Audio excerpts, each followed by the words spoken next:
I found this video deep in the archives dating all the way back to the spring of 2020, which in COVID times is basically centuries ago, even though it feels like yesterday. I feel like for the past year, time has been standing still very quickly. And I wanted to share with you fine folks because the story that I relate to him at the end is a story that I remind myself whenever I realize that I'm playing that dangerous game of comparing myself to others. Now, my buddy had recently gotten out of the military. He had served in Afghanistan and had just moved to California. He couldn't find full-time work, so he was doing 3 or 4 different part-time jobs, one of them being working at a homeless shelter. This is where I got a little disturbed yesterday. I'm starting working at this homeless shelter. It's like an old hotel that they kind of took over, and there's like 3 units that they're either like dealing drugs, getting prostitutes there, or like shooting up heroin. And one of our things is that we're not allowed to call the cops on them. But like, I was at this party a weekend and a half ago, and for hitting a pinata and eating tacos with 7 people, they got the cops called on them.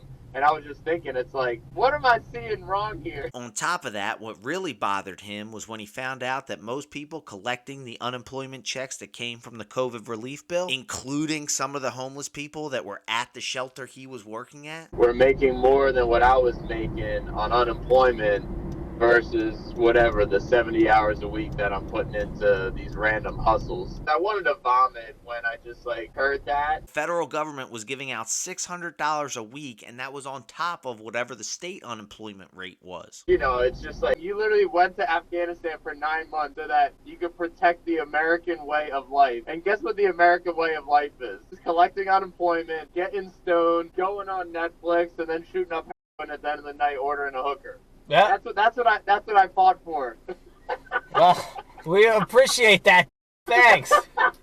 Now, before you see me channel my inner Pentecostal preacher and share one of my favorite confidence-building stories ever, I want to be clear. I'm not making any judgment on people taking unemployment. I made the silly mistake of going on Facebook recently, and I saw all these attacks on people collecting unemployment now in 2021, as a lot of businesses are currently having trouble finding workers right now. And it's like, yo, if that's their best option for them right now, and it's legal, why are you mad at them? You do the same thing. I just wish people would remember that you're not actually mad at the person opting for unemployment, just like others aren't actually mad at Donald Trump or Bezos or all these other millionaires for not paying more in taxes. You're mad at the system, at the policies in place. And I do think that's a very important distinction. Otherwise, you get all this unnecessary divisiveness and resentment towards your fellow citizen. And all that said, before I let this video play, I do have to say, whether you are collecting unemployment or building a corporate empire and not paying taxes while doing it, one thing I know to be true is that it's really hard to be happy unless you have some sort of purpose. I don't care if you got yourself invested in some fruit company and you don't have to worry about money no more because you're a good gillionaire and you start cutting grass for free. I've always found that some sort of purpose, something or someone to work for or towards or take care of, is one of the most important things in life. We have some things so flipped upside down, you know what I mean? Well, And it's only in America.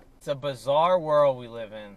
But I want to, you know what I heard? I was talking about racehorses, these multi-million-dollar racehorses. What they need to make these multi-million-dollar racehorses to perform at their best is a $15 piece of equipment, a little piece of leather or plastic, the blinders that they put on their eyes. And the reason they need that is because if the horse looks to the left and looks to the right, it starts comparing itself to the other horse, and it's going to try to run different, either faster, slower, or left or right. And they need this $15 piece of equipment. Otherwise, this multi-million-dollar horse is useless. And so what I want to say to you is, forget what the homeless people are doing or, you know, the unemployment, the $600 check. All you need to do is worry about your lane, stay in your lane, keep firing at 1,000,000 miles an hour. And you know what? Maybe this Instacart hustle isn't going to be what makes it for you, but I can tell you what's not going to make it for someone else, an unemployment check, because that's a flat line. And you know what? Progress does not work with flat lines. We need to rise, baby. We need to rise. Oh man, that was so appropriate. Enjoy the hustle. Have a great day, and thank you for the inspiration. It was well timed. I think we both have a lot of energy, which is great.